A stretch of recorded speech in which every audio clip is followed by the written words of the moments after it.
All right, good morning, everybody. Thanks it's already 10 o'clock, so we're going to make up some time. But this panel's important because it's kind of frame up conversation for the rest of the day.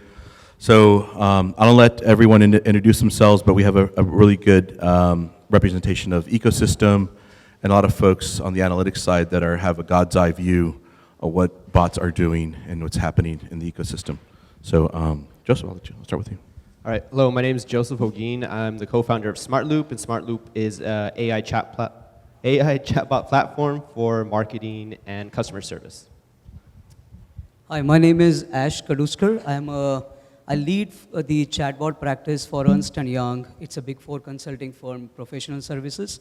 We help businesses implement chatbots on their end using the products that are available in the market. Hi everyone, I'm Ilker. I'm the CEO of Bot Analytics. It's a conversational analytics platform for conversational interfaces. Basically like that. Hi, my name is Jesse Hull. I'm CTO of Dashbot. We do analytics for conversational interfaces as well. Our view is that building these interfaces is really hard, so you need really great tools to help you continuously optimize and improve these interfaces.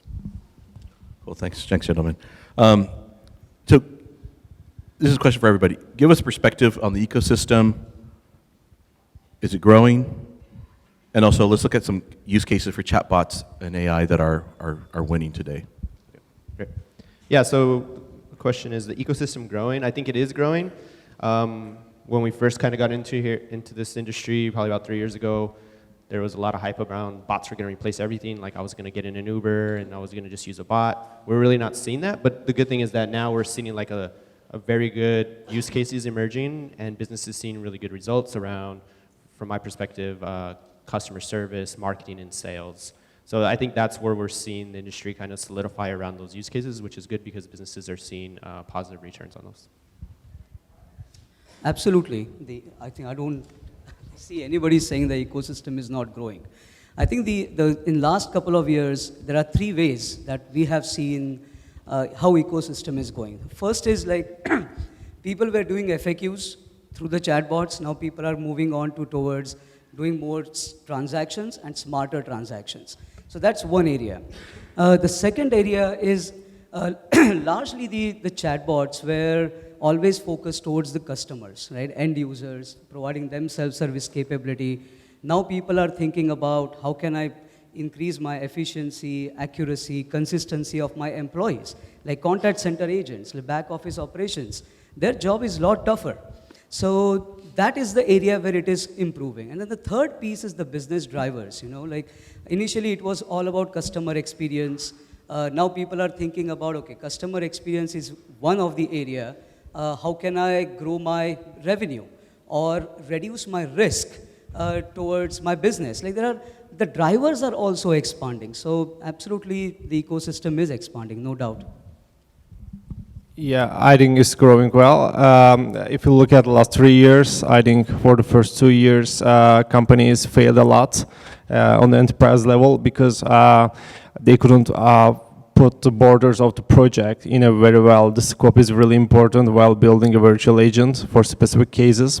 And they failed a lot, but I think for the last couple years is going great. They failed a lot, and tools like analytics tools, design tools, building virtual agent tools are emerging, and they're educating the people in the companies in all levels, and then they have started to put great scope for the projects, and then it's getting good results. I have seen a lot of great results on the banking side. Yeah.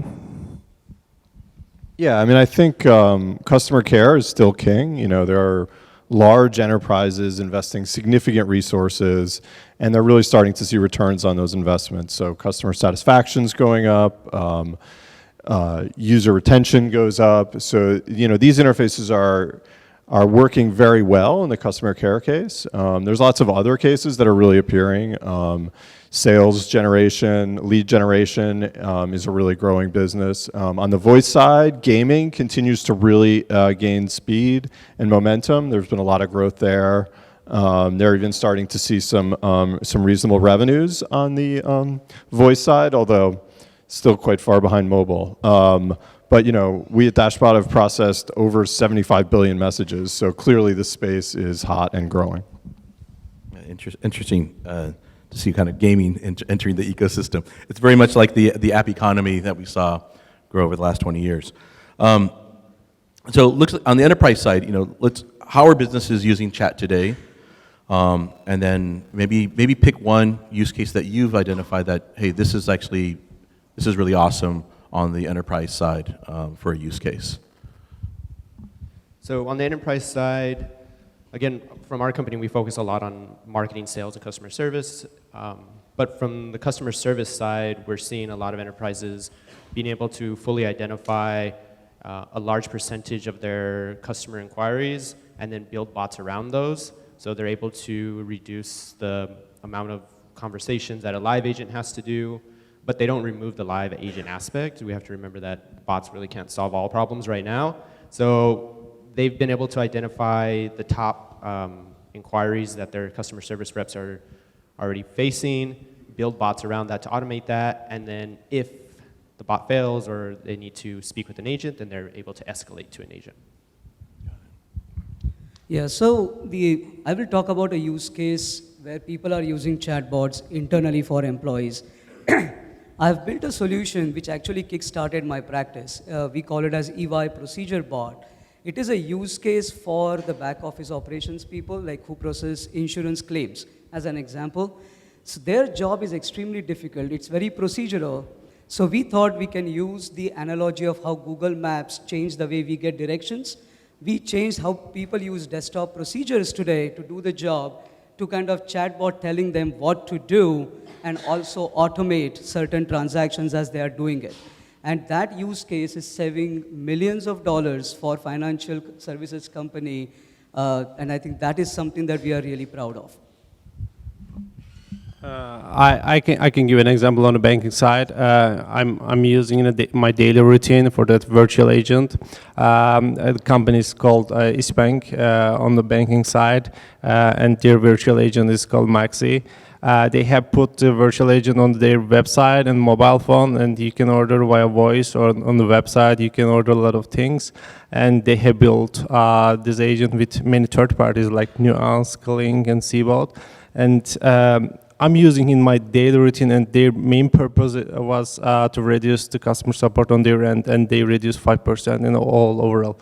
So I think this is good. I use it a lot, and many of my friends use it a lot, and it's just a starting point. I think in the next couple of years, I think we will see the numbers like 10 to 20% reduce the all support loads. Yeah, I mean, supporting that, one of our big customers, Intuit, has invested heavily in these conversational interfaces. I can't go into detailed numbers, but they have a team of over 20 developers working on the conversational interface, and they've seen significant returns on that investment. So they have this large team working on it, and one of the things you really learn building these conversational interfaces is, A, they're very hard to build. But B, customers you get this constant stream of really great data. You get this constant stream of feedback, is your interface working? Because customers tell you, right? Customers, they type it out in the message, no, your bot's not understanding me, you're not listening to me, right? And so if you have the right tools to extract these things and really figure out, okay, where is my conversational interface not working and where is it working? And if you have tools that can do that at scale, your goals should be, when building a conversational interface, launch some minimal viable product and then constantly iterate it, constantly make it understand more things, make it handle more use cases, and by constantly iterating your chatbot and using great tools to find out where your bot is not working, you can make these things much, much better. And Intuit's seen that happening. Let's look at verticals in enterprise ecosystem.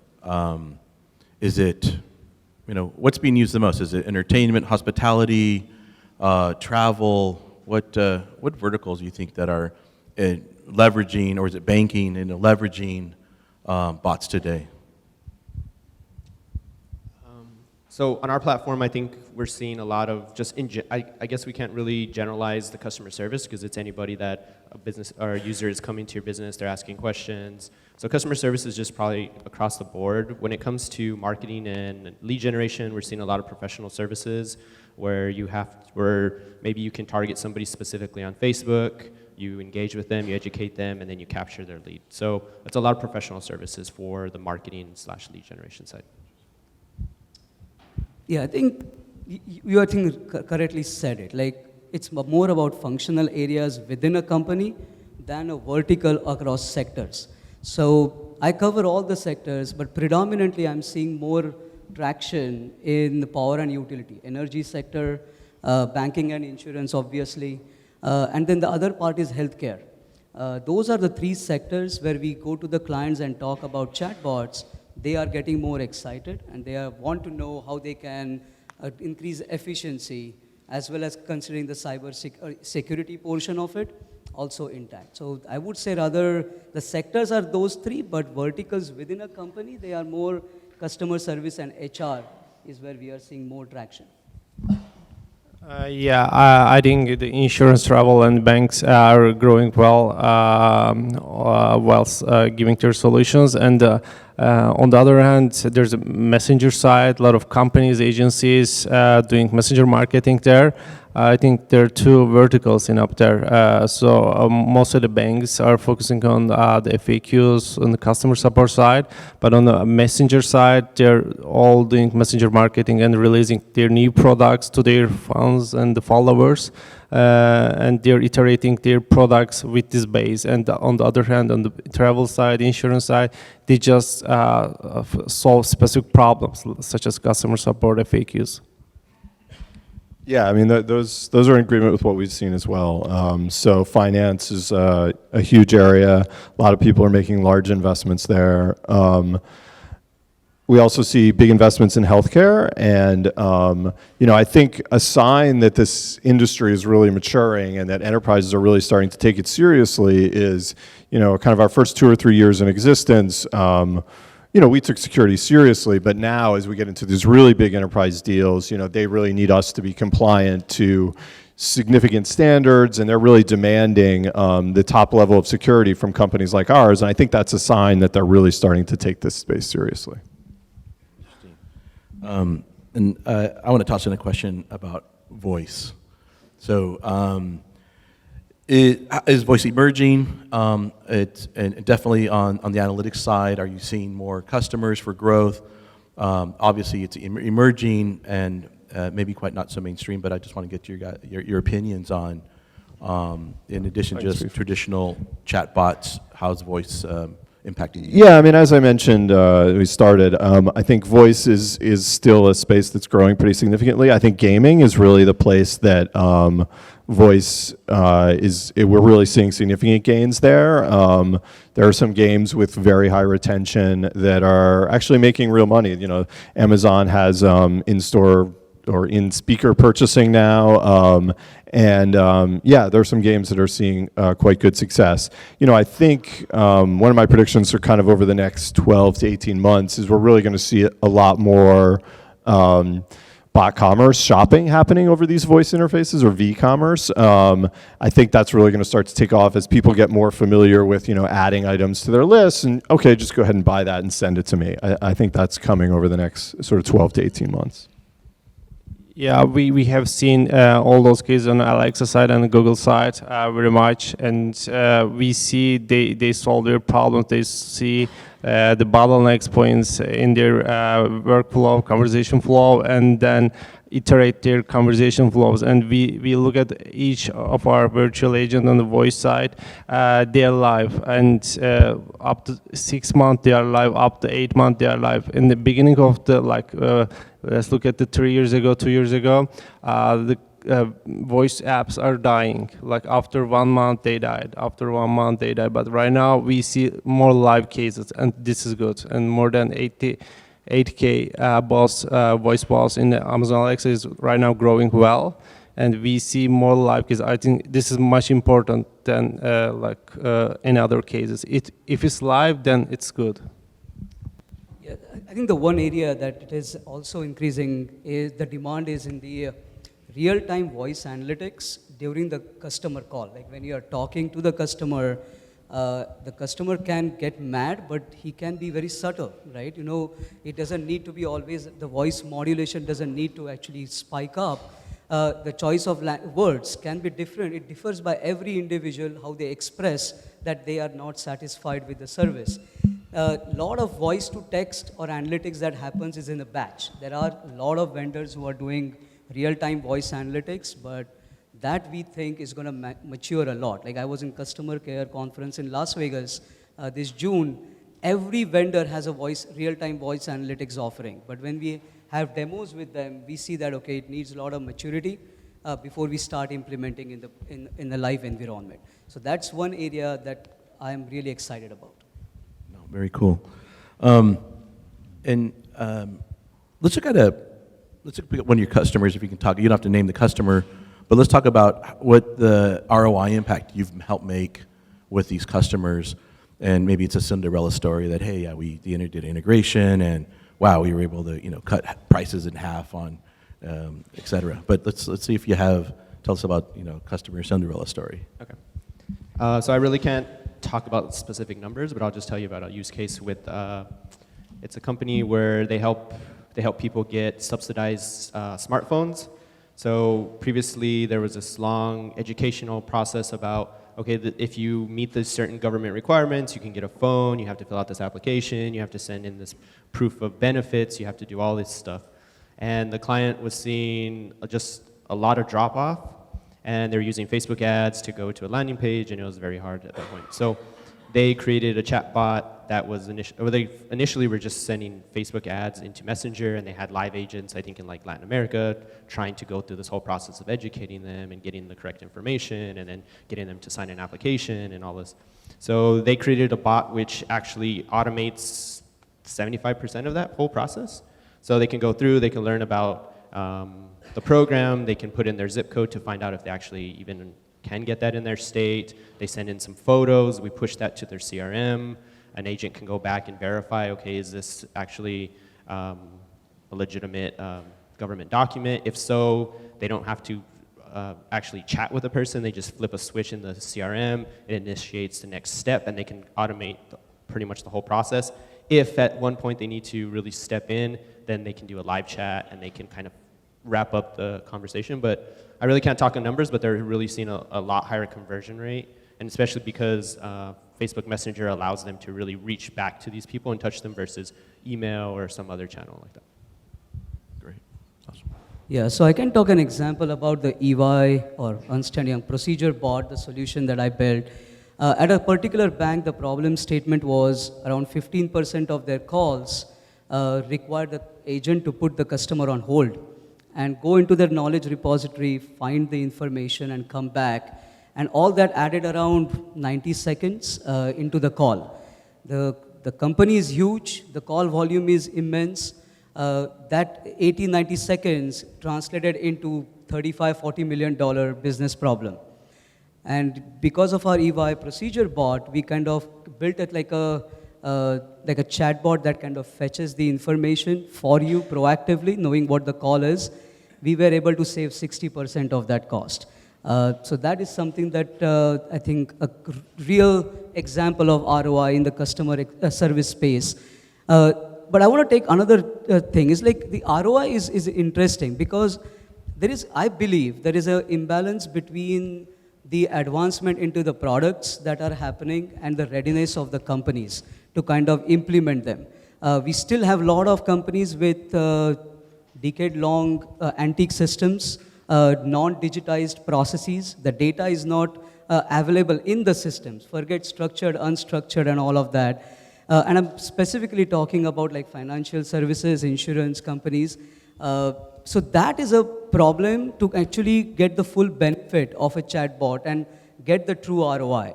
So there is a lot of potential, but it's capped by the ability of the organization itself. Yeah, I think at first place, let's look at how the virtual agent process is going on. At first place, a company opened the project. And then the first phase is designing the conversation flows. And the second phase is building the virtual agent. And analytics space in our side comes in the end. So what we see in the most of the enterprise side, they scale their virtual agent, then comes to the analytics part.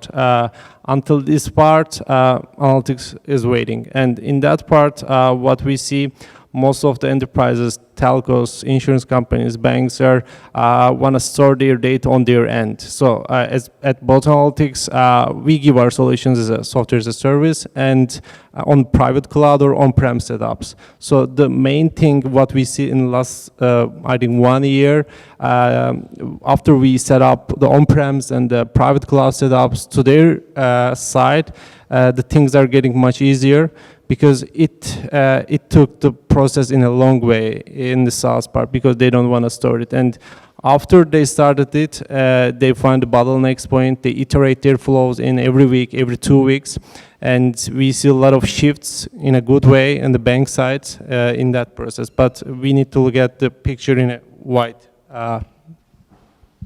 Yeah, I mean, I think the flow you described about how people build these conversational interfaces is pretty typical, but I actually think pretty flawed. You know, we had a pretty big customer, you know, invest heavily in conversational interfaces, designed you know, this whole bot to help with customer care, integrate our analytics, launched it and realized it was not working at all. So they took a big step back. They built a much simpler conversational interface, integrated the analytics, launched it, and then started to iterate from there. And over the past 6 to 8 months, they've gotten back to that same feature place they were when they first tried to launch, but now it works beautifully. And I think that's really the lesson here about how you have to build these conversational interfaces. You get tons of feedback from users, but you have to listen to that feedback and use that feedback. So start small and then slowly improve the interface over time. Another one of our customers that benefited greatly, Volley, one of the top gaming, voice gaming companies, they basically doubled their retention using our tools. So they went in and looked and see, okay, where are we losing users? Where exactly are our flows not working? And by fixing those, they were able to essentially double their retention. Oh, awesome examples, guys. So what's next in the bot ecosystem? Like what's on the horizon if a developer out here or an enterprise says like, hey, we need to start to investing in these areas. What do you guys, what's your crystal ball say over the next 5 years where we should be investing? That's a hard one. From us, I think, again, like right now, we focus a lot on marketing, sales, customer service.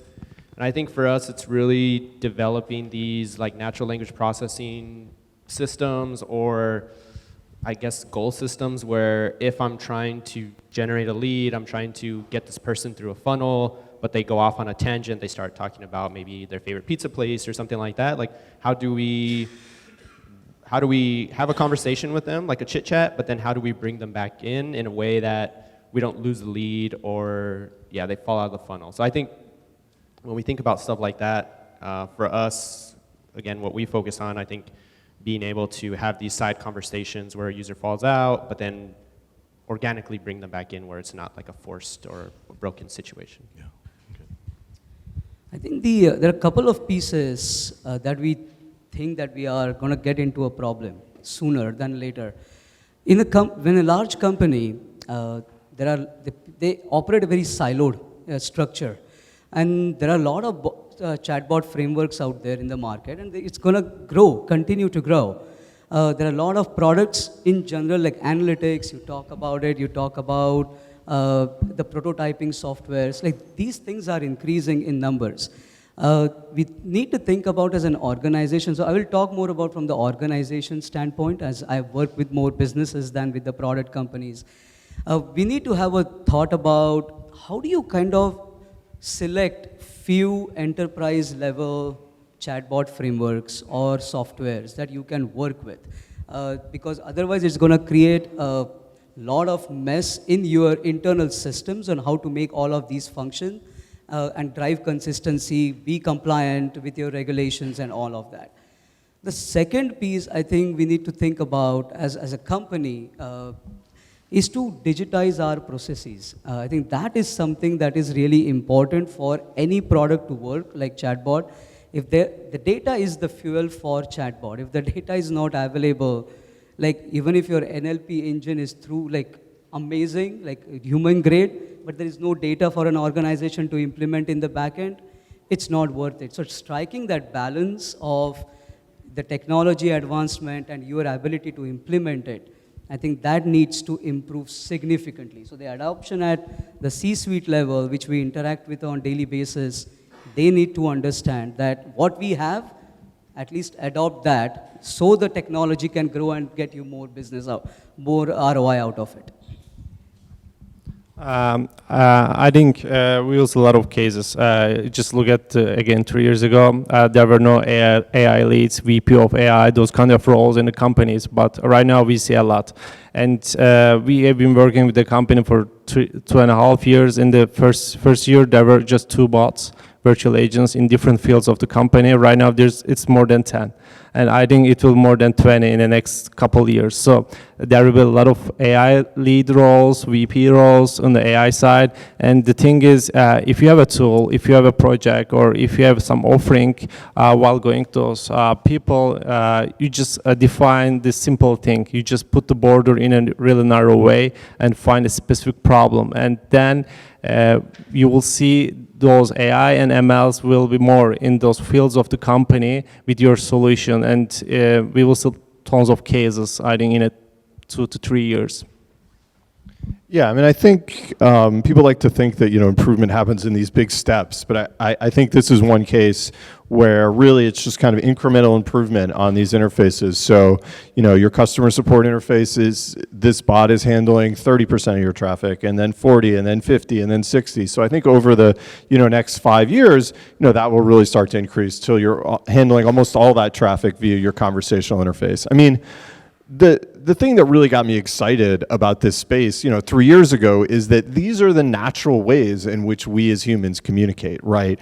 We want to use language. That's what we use to communicate with each other, and that's what we want to use to communicate with computers. We don't want to have to type and press buttons and fill out forms and do all that bullshit. We want to use language, but computers need to kind of step up their game a little bit so that they can understand us better. And just for something like really far out, I feel like VR is still a very new industry, but conversational interfaces and language interfaces to VR is super natural. Having to type when you're in a VR world is super awkward, but just being able to speak and talk to the environment around you is very natural. So I think that's going to be a really interesting and fun space when that starts to take off. Well, gentlemen, awesome insights to kick off the day today. I want to thank everyone in the panel. Thanks for being out here, and I guess you guys will be around. Are we going to do questions, or we're going to do, I guess we do a couple of questions. Yep. Raise your hand.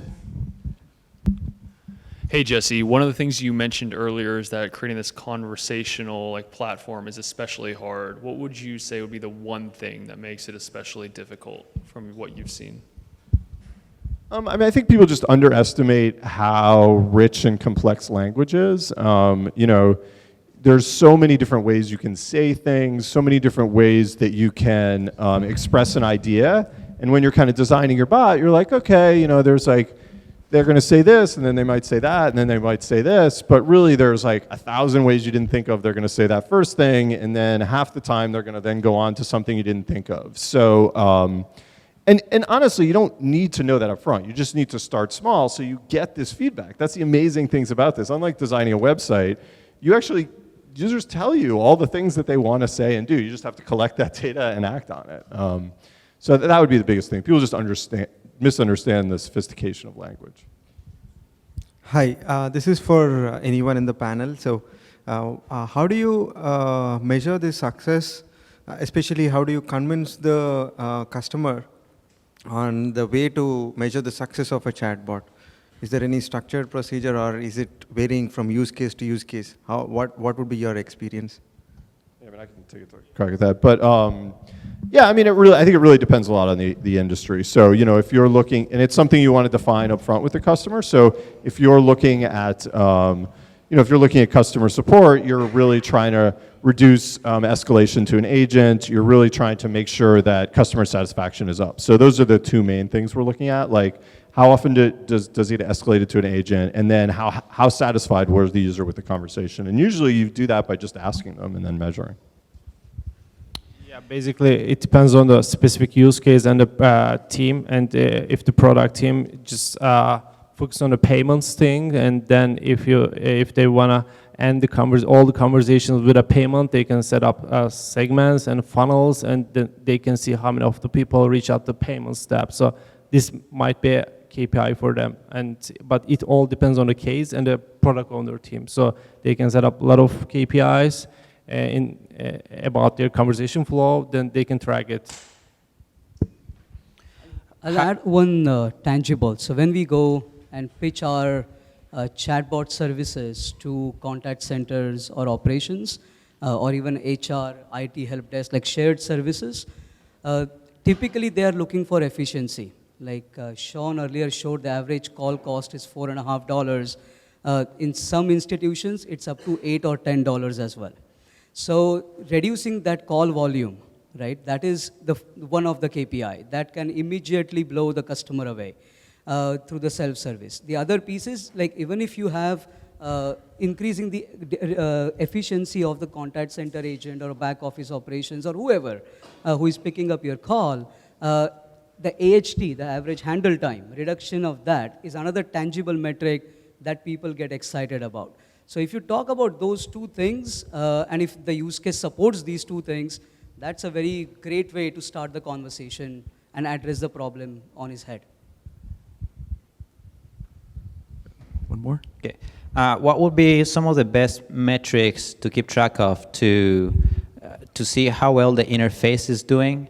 And then from there, how do you grow that to where you have a lot of exchanges coming from people where one or two people are just not able to keep up with looking through the conversations? Or what would be, anyway, your thoughts on that? Yeah, I mean, the first thing you need to look at is how many of your messages are just going to the not handled intent. Like how often is your bot just have no idea what the person's talking about? And then really digging into those messages, okay, our tool allows you to cluster those messages, see what are the most common things that people are asking that you're not even trying to answer. So, find those messages, put those in your NLP, fix that problem. And that's something you're just always going to be doing, always going to be looking at your not handled intent, when am I breaking down?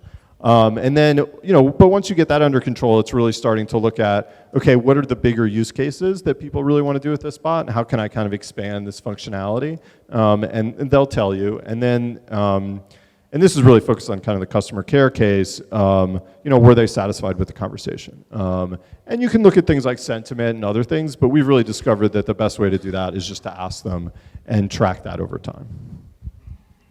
Yeah, basically you need to dig into the details in a very well way. In our tool, you can create a specific audience. For example, you can say that people having an urgent intent and having located in SF and having an English language, and average conversation steps is more than 10. You can those kind of filters, and you can list all those audience, and you can see all the details of their conversation details.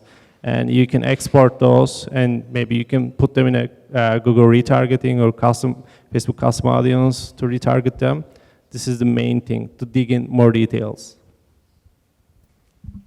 Cool. I think Hi. that's it. Yeah, one more question. I think my name is Rishan. I work with Walmart.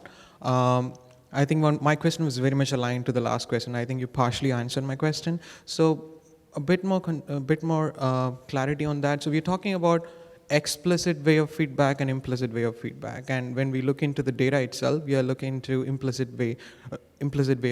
Is there any way we have implemented chatbot conversation where chatbot itself is explicitly asking for feedback and you're collecting that conversational data from user, or you're just looking into the conversational back-end data and getting feedback? Have you tried conversational way of getting feedback from the users before?